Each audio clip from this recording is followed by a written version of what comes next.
Hello বন্ধুরা, আমার চ্যানেলে তোমাদেরকে আরও একটিবার অনেক অনেক স্বাগত। আজকে চলে এসেছি আবার একটা নতুন ব্লগ নিয়ে। আর সেটা কি, সেটা অবশ্যই তোমাদের সাথে শেয়ার করতে চলেছি। পুরো ভিডিওটা শেষ অবধি তোমরা দেখো, আর কেমন লাগলো অবশ্যই জানাতে ভুলো না।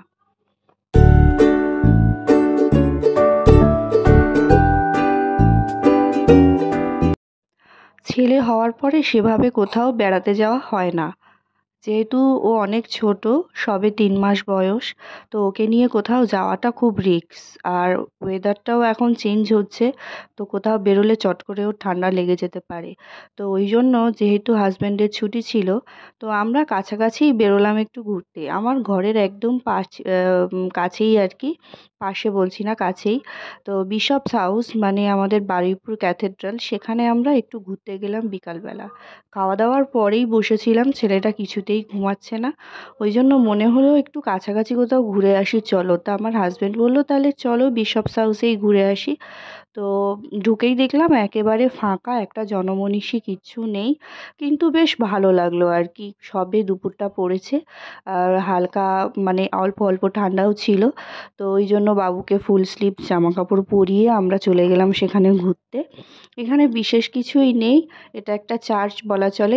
তবে এখানে 25 ডিসেম্বর এলে সব থেকে বেশি ভালো লাগবে আর কি। খুব সুন্দর করে এখানে সাজানো হয়, অনুষ্ঠান হয়।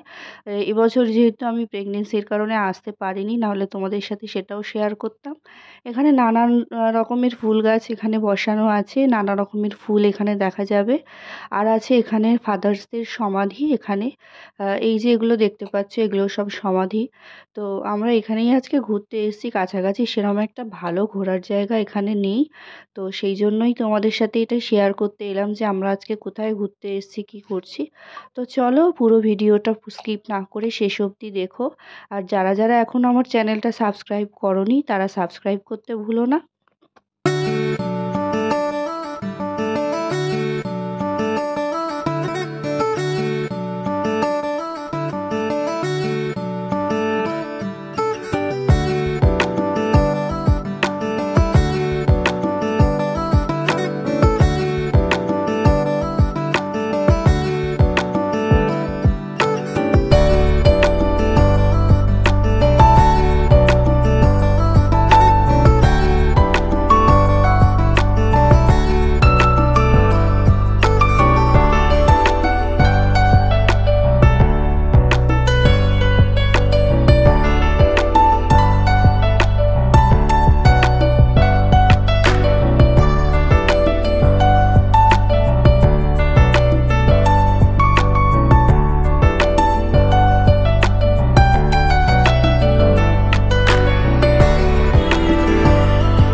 তো চলো আসবো আবার পরের ব্লগে, পরের ভিডিও নিয়ে। তোমাদের কেমন লাগলো ভিডিওটা অবশ্যই কমেন্ট করে জানাতে ভুলো না।